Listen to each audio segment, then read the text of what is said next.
بسم اللہ الرحمن الرحیم رب اشرح لی صدری ویسر لی امری واحلل عقدۃ من لسانی یفقہوا قولی آمین یا رب العالمین۔ بسم اللہ والصلاۃ والسلام علی رسول اللہ وعلی آلہ واصحابہ اجمعین۔ السلام علیکم ورحمۃ اللہ وبرکاتہ۔ آج انشاءاللہ بات شروع کریں گے آیت نمبر 156 سے سورہ بقرہ میں۔ بسم اللہ الرحمن الرحیم۔ الذین اذا اصابتهم مصیبۃ قالوا ان للہ وانا الیہ راجعون۔ وہ لوگ، کون سے لوگ، کن کے بارے میں ذکر آ رہا ہے؟ اس سے پہلے والی آیت میں ہم نے دیکھا تھا وَلَنَبْلُوَنَّكُمْ، کہ بے شک ہم ضرور ضرور ضرور آزمائیں گے۔ 3 بار ضرور اس لیے کیونکہ نبلونکم نون پر شدہ ہے۔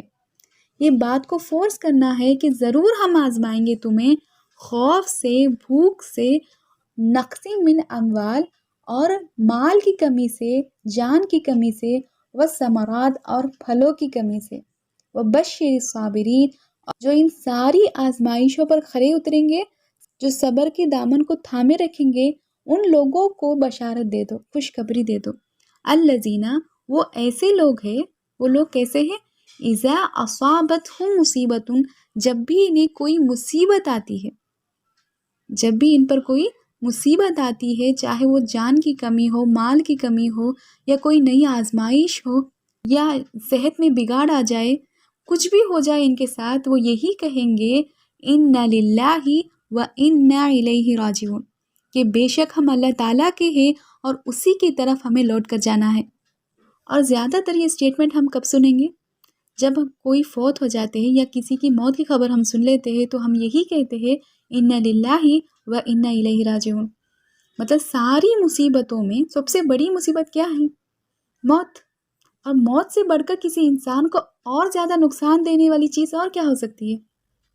اس وقت ہم خود کو، دوسروں کو یہ یاد دلاتے ہیں کہ بے شک ہم خود اللہ تعالیٰ کے ہیں، ہم اللہ تعالیٰ کے ہیں اور اسی کی طرف ہمیں لوٹ کر جانا ہے۔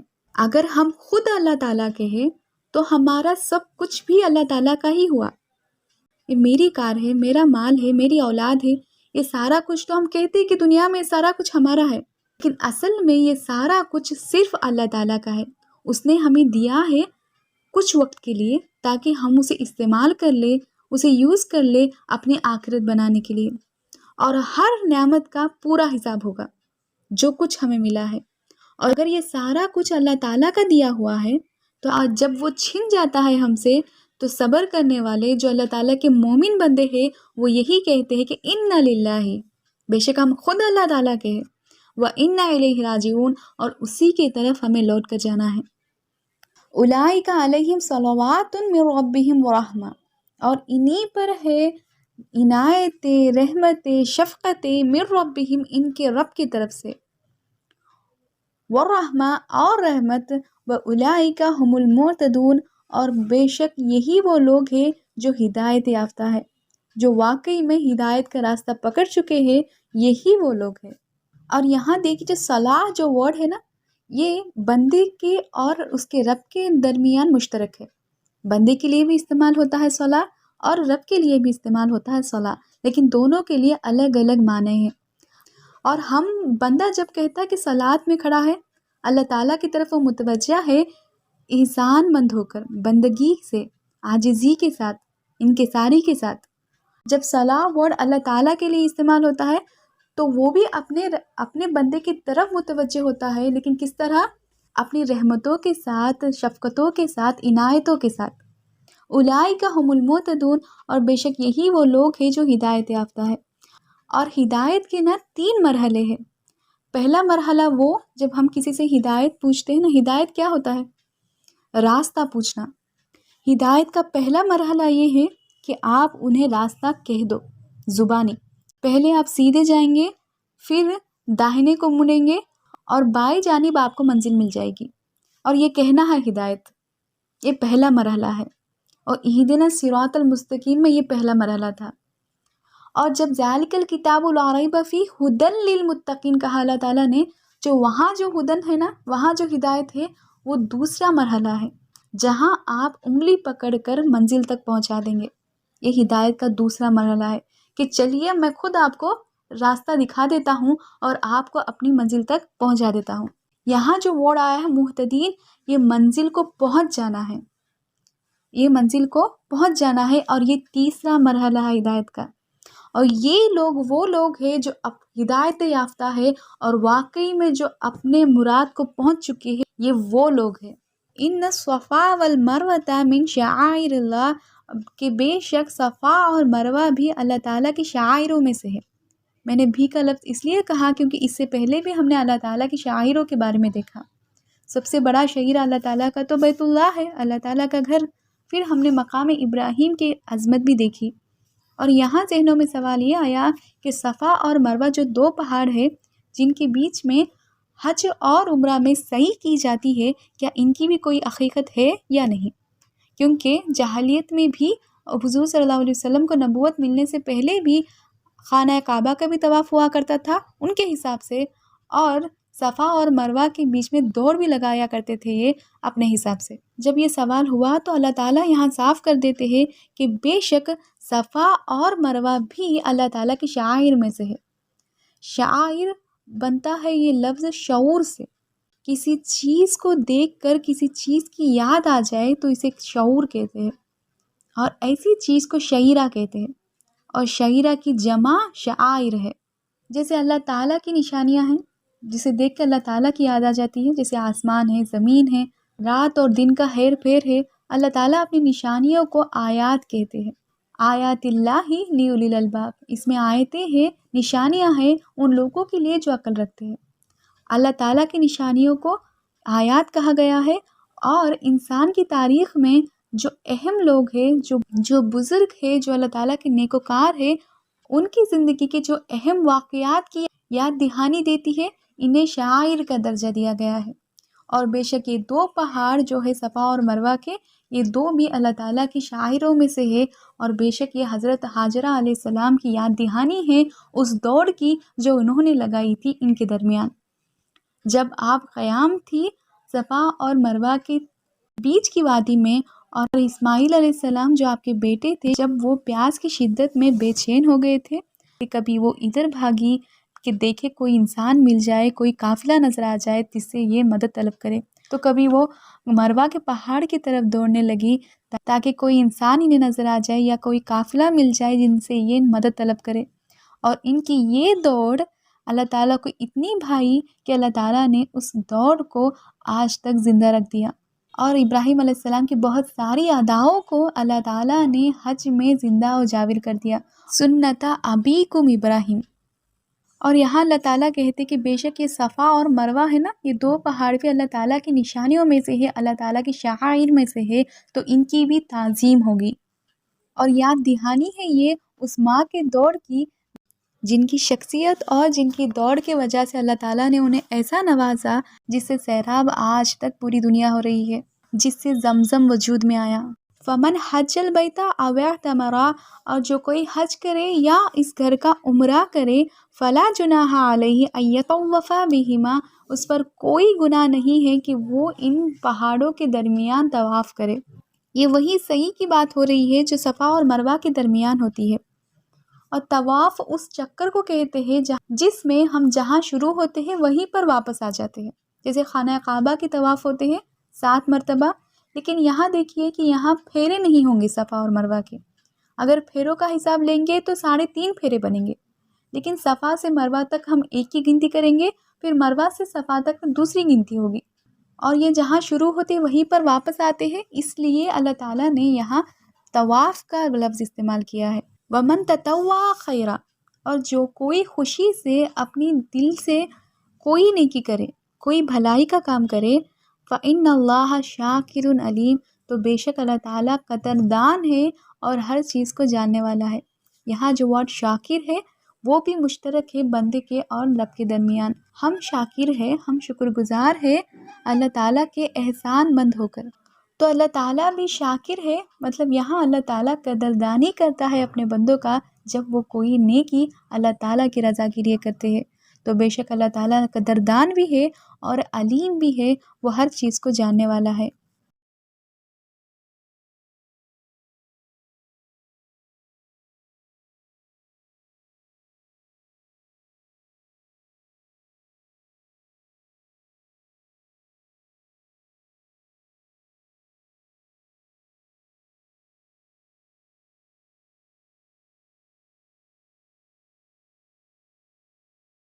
ان الذین یکتمون ما انزلنا من البینات والہدی۔ اب یہاں سے ذکر ہے سابقہ امت مسلمہ کے بارے میں، جنہیں اللہ تعالیٰ کہتے ہیں کہ تم نے میری کتاب کو چھپایا ہے۔ اور ساتھ ساتھ یہ بات بھی سچ ہے کہ اللہ تعالیٰ کے ہر آیت میں موجودہ امت مسلمہ کے لیے ہمیشہ سبق ہوگا۔ یہاں اللہ تعالیٰ کہتے ہیں جو سابقہ امت مسلمہ تھی، جو یہودی لوگ تھے، ان کے تورات کے پنوں میں حضور صلی اللہ علیہ وسلم کی نشانیاں تھیں، جنہیں انہوں نے چھپا لیا تھا، اور انہوں نے یہ تک کہہ دیا کہ اسماعیل علیہ السلام ذبیح اللہ نہیں ہے، اور انہوں نے یہ کہا کہ اسحاق علیہ السلام ذبیح اللہ ہے۔ انہوں نے بہت ساری چیزوں کو بدل دیا۔ وادی بکا کو انہوں نے بکا والی کا نام دے دیا، اور مروہ جو پہاڑ تھا، جو قربان گاہ تھی، اسے انہوں نے بدل کر موریا رکھ دیا، اور جو شرارتیں انہوں نے کی تھی اللہ تعالیٰ کی کتاب کے ساتھ، اس کی سزا اللہ تعالیٰ یہاں سناتے ہیں اور کہتے ہیں کہ ان پر لعنت ہے۔ ان الذین یکتمون ما انزلنا من البینات والہدی، اور بے شک وہ لوگ جو چھپاتے ہیں اسے جسے ہم نے نازل کیا ہے دلیلوں میں سے اور ہدایت میں سے۔ بینات والہدی، جو دلیلیں ان پر ہم نے اتاری تھی اور جو ہدایت ہم نے ان پر اتاری تھی، انہوں نے چھپا لیا تھا۔ من بعد ہی، اس کے بعد، ما بیناہ للناس فی الکتاب، اس کے بعد کہ ہم نے انہیں پوری طرح سے اچھی طرح سے بیان کر دیا تھا، للناس لوگوں کے لیے، فی الکتاب کتاب میں۔ اولئک یلعنہم اللہ ویلعنہم اللاعنون، ان لوگوں پر اللہ تعالیٰ کی لعنت ہے اور سارے لعنت کرنے والوں کی لعنت ہے۔ ایک تو اللہ تعالیٰ کی لعنت ہے ان پر، اور جو خاص کر لعنت کرنے کے لیے جو وجود میں آئے جو فرشتے، وہ سارے لعنت کرنے والے ان پر لعنت کرتے ہیں، ان کی اس حرکت کی وجہ سے کہ انہوں نے اللہ تعالیٰ کی کتاب کو، اللہ تعالیٰ کی دلیلوں کو، اللہ تعالیٰ کی ہدایت کو چھپا لیا۔ یہاں سوچنے والی بات یہ ہے کہ یہ آیت ہمارے لیے کس طرح اپلیکیبل ہے۔ یہاں ہمیں بھی تو کتاب دی گئی ہے، ہمیں بھی تو قرآن شریف کی نعمت دی گئی ہے، اور یہ نعمت اللہ تعالیٰ کی طرف سے دلیل بھی ہے اور اللہ تعالیٰ کی طرف سے ہدایت بھی ہے۔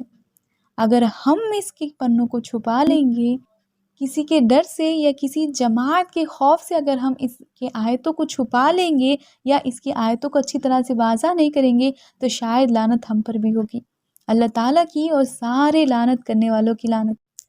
اتنی زیادہ لعنت۔ اب سوچنے والی بات یہ ہے کہ اللہ تعالیٰ اتنا زیادہ سخت کیوں ہے اس بارے میں؟ وہ اس لیے کیونکہ اللہ تعالیٰ کی کتاب شفا ما فی الصدور ہے، یہ شفا ہے دل کے مراض کا، یہ شفا ہے ساری انسانیت کا۔ اگر ہم اس شفا کو چھپا لیں گے اور لوگ مرتے رہیں گے کفر میں، تو کہیں نہ کہیں ان کی جانوں پر ظلم ہم نے کیا ہے اللہ تعالیٰ کی کتاب کو چھپا کر۔ It's like we have the cure for a deadly disease، ہمارے پاس شفا ہے ساری انسانیت کے ہر مسئلے کا، اور یہ ہر مسلمان کے لیے ضروری ہے کہ وہ کمر کس لے اور اس کتاب کو جہاں تک ممکن ہے وہاں تک پہنچانے کی پوری کوشش لگا دے، اپنا جان، اپنا وقت، اپنا ذہن، ساری صلاحیتوں کو اس کتاب کو عام کرنے میں لگا دے۔ اور اس لعنت سے بچنے والے کون ہوں گے؟ الا الذین تابوا، مگر ان لوگوں کے علاوہ جو توبہ کرے۔ اس حرکت کے بعد اگر کوئی توبہ کر لے، وَأَصْلَحُ، اور اصلاح کر لے اپنے عمل کی، وَبَيَّنُوا، اور بیان کرے اس چیز کو جسے انہوں نے چھپایا تھا۔ ایک تو یہ توبہ کریں گے، فرسٹ سٹیپ، دوسرا پھر اصلاح کریں گے، یہ اس گندی حرکت کو چھوڑ دیں گے جو انہوں نے کی تھی۔ وَبَيَّنُوا، اور پھر جو چھپایا ہے انہوں نے اللہ تعالیٰ کی کتاب کو، اس کتاب کو واضح کریں گے، اسے اچھی طرح سے بیان کریں گے۔ فَأُولَئِكَ أَتُوبُ عَلَيْهِمْ، تو میں بھی ان کی توبہ قبول کر لوں گا، پھر سے میں اپنی نگاہ شفقت ان کی طرف متوجہ کر دوں گا، ان کی توبہ میں قبول کر لوں گا۔ وَأَنَا التَّوَّابُ الرَّحِيمُ، اور بے شک میں بار بار توبہ کو قبول کرنے والا اور ہمیشہ رحم کرنے والا ہوں۔ اور یہاں پتہ چلتا ہے کہ دو قسم کے لوگ ہوں گے، ایک تو وہ لوگ جو اللہ تعالیٰ کی کتاب کو چھپاتے ہیں، اور دوسرے وہ لوگ جو توبہ کرتے ہیں، اصلاح کرتے ہیں، پھر اللہ تعالیٰ کی کتاب کو بیان کرتے ہیں۔ اور ہمیں خود کو پہچاننا ہے کہ ہمیں کیا چھپانے والے لوگوں میں جانا ہے یا ان لوگوں میں شامل ہونا ہے جو اللہ تعالیٰ کی کتاب کو واضح کرتے ہیں اور اللہ تعالیٰ کی کتاب کو لوگوں کے دلوں میں اتار دیتے ہیں۔ اور انہیں اندھیروں میں سے نور کی طرف لے آتے ہیں۔ ان الذین کفروا کفر اور جنہوں نے کفر کیا، وماتوا وہم کفار اور وہ مر گئے اور وہ کفر کی حالت میں تھے۔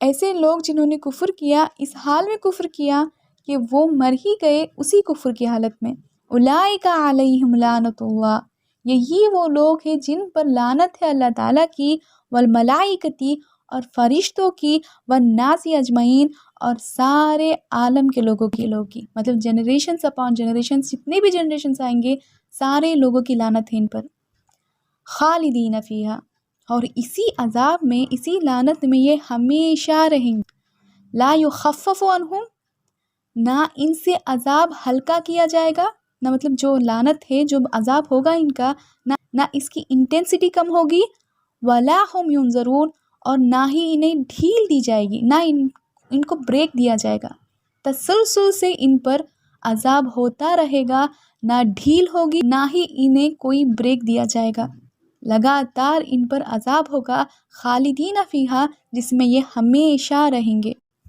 وَإِلَٰهُكُمْ إِلَٰهٌ وَاحِدٌ، تم سب کا الہ ایک ہے، تمہارا الہ تمہارا رب واحد ہے، لا الہ الا، اس کے علاوہ کوئی معبود نہیں، هو الرحمن الرحیم، وہ الرحمن ہے وہ الرحیم ہے۔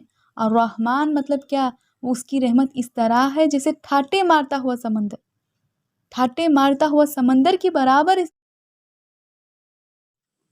جیسے میں نے پہلے بھی کہا تھا کہ سورہ بقرہ کا یہ وہ حصہ ہے جس میں احکام شریعت ہوں گے، مطلب یہ شریعت کا بلو پرنٹ ہوگا جو سورہ بقرہ کے اس حصے میں ہم دیکھیں گے، اور یہ 22 رکوع تسلسل سے چلیں گے، اس میں 4 ٹاپکس ہوں گے۔ ایک تو عبادات پر بات ہوگی کہ کیا فرض ہے کیا فرض نہیں ہے، کیا واجب ہے، اور معاملات پر بات ہوگی کہ زندگی کے معاملات میں ہمارے لیے احکام کیا ہوں گے، جہاد بن نفس پر بات ہوگی اور جہاد بن مال پر بات ہوگی، اور اس طرح ہے جیسے 4 رسیاں ہیں جو الگ الگ رنگوں کی ہے اور انہیں ایک رسی میں باندھ دیا گیا ہے، اور دیکھنے میں ایسا معلوم ہوتا ہے جیسے یہ رسی کھٹی پٹی ہے، کبھی آیت عبادت پر آ گئی، کبھی معاملات پر آ گئی، کبھی جہاد بن نفس پر بات آ گئی، تو کبھی جہاد بن مال پر بات آ گئی، لیکن تسلسل سے یہ چاروں ٹاپکس پر بات ہوگی۔ اور ان رسی کی بنتی میں کچھ پھول بھی ہے، کچھ ایسی آیات بھی ہے جو حکمت کے خزانے ہیں، ان میں سے یہ ایک آیت اب آ رہی ہے، اور اس آیت میں اللہ تعالیٰ نے نیچر کی ساری خوبصورتیوں کو لا کے ایک جگہ رکھ دیا ہے۔ ان فی خلق السماوات والارض واختلاف اللیل والنہار والفلک التي تجری فی البحر بما ينفع الناس وما انزل اللہ من السماء من ماء فاحیا به الارض بعد موتها وبث فیہا من کل دابہ، اور بے شک فی الخلق السماوات والارض، اور بے شک زمین اور آسمان کی بناوٹ میں، اور واختلاف اللیل والنہار، اور دن اور رات کے ہیر پھیر میں، والفلک التی تجری فی البحر، اور جو کشتیاں تیر رہی ہیں سمندروں میں، بما ینفع الناس، جو ان چیزوں کو لیے چلتی ہے جو نفع دیتی ہے لوگوں کو، مطلب جو شپ سیل کرتی ہے نا کارگو لے کر، جو لوگوں کے لیے نفع پہنچاتی ہے، اور ایسے بہت سی نیشنز ہیں جن کی اکانومی صرف پورٹس پر اور شپس کے کیری کرنے ہوئے کارگوز پر ڈیپینڈ ہوتی ہے، اور اللہ تعالیٰ کہتے ہیں کہ دیکھو یہ جو کشتیاں جو سمندر میں تیرتی ہے جو نفع دیتی ہے لوگوں کو، وما انزل اللہ من السماء ماء، جو اللہ تعالیٰ اتارتے ہیں آسمان سے پانی، فاحیا به الارض بعد موتها، جو زندہ کر دیتی ہے زمین کو اس کے موت کے بعد، آسمان سے پانی آتا ہے اور مردہ زمین زندہ ہو جاتی ہے، اور آسمان سے ہی وہی آتی ہے اور مردہ دلوں کو زندہ کر دیتی ہے، وَبَثَّ فِيهَا مِن كُلِّ دَابَّةٍ، اور اس میں اس دنیا میں ہر قسم کے جانوروں کو پھیلا دیا گیا ہے، من کل دابہ، ان ساری مخلوق میں اللہ تعالیٰ کی نشانیاں ہیں، وتصریف الریاح، اور ہواؤں کا رخ بدلنا، ہواؤں کا رخ بدلنے میں بھی اللہ تعالیٰ کی نشانیاں ہیں، وسحاب مسخر بین السماء، اور ہاں وسحاب بھی، اور جو بادل ہے مسخرہ بین السماء، جو آسمان اور زمین کے بیچ میں جنہیں تھامے رکھا ہے اللہ تعالیٰ نے، یہ وہ بادل ہیں جنہیں اللہ تعالیٰ ہواؤں کے ذریعے چلاتا ہے اور زمین اور آسمان کے درمیان انہیں ٹھہرا دیتا ہے جہاں وہ چاہتا ہے۔ لآیات لقوم یعقلون، ان ساری چیزوں میں آیات ہے، نشانیاں ہیں، کن کے لیے؟ یہاں اللہ تعالیٰ نے یہ نہیں کہا للناس، لوگوں کے لیے نہیں، لقوم یعقلون، اس قوم والوں کے لیے، اس قوم کے لیے جو سوچنا چاہتی ہو، جو عقل مند ہوں گی۔ ان ساری چیزوں میں نشانیاں ہیں۔ اور یہاں دیکھیے آیتوں میں کون سی بات چل رہی تھی؟ اس سے پہلی والی آیتوں میں ہم نے دیکھا کہ اللہ تعالیٰ کی لعنت تھی ان لوگوں کے لیے جو اللہ تعالیٰ کی کتاب کو چھپاتے ہیں، اور لوگوں تک اللہ تعالیٰ کی کتاب پہنچانا کتنا ضروری ہے تاکہ وہ اپنے رب کو پہچان سکے۔ اور یہاں اللہ تعالیٰ اچانک نیچر کی بات کر رہے ہیں۔ کچھ تو بات ہے جو کنیکٹڈ ہے، وہ یہ ہے کہ اگر کوئی آپ تک اللہ تعالیٰ کی کتاب نہیں پہنچا پایا، آپ کو پتہ نہیں ہے اللہ تعالیٰ کی کتاب ہے کیا، تو کیا ہوا؟ آپ کے پاس وہی تو نہیں پہنچی، لیکن اللہ تعالیٰ کی یہ دنیا ہی اللہ تعالیٰ کی پہچان ہے۔ تو جو کفر کر گئے ان سے اللہ تعالیٰ کا یہ سوال ہے کہ کیا تم نے آسمان کی زمین کی بناوٹ نہیں دیکھی؟ ہاں، تم تک میری کتاب نہیں پہنچی، تمہیں میرا تعارف کرانے کے لیے میری یہ خلقت کافی تھی، اور تمہارے لیے ان میں بہت بڑی نشانیاں تھیں۔ اگر ان نشانیوں کو دیکھ لیتے تو تم مجھ تک پہنچ ہی جاتے۔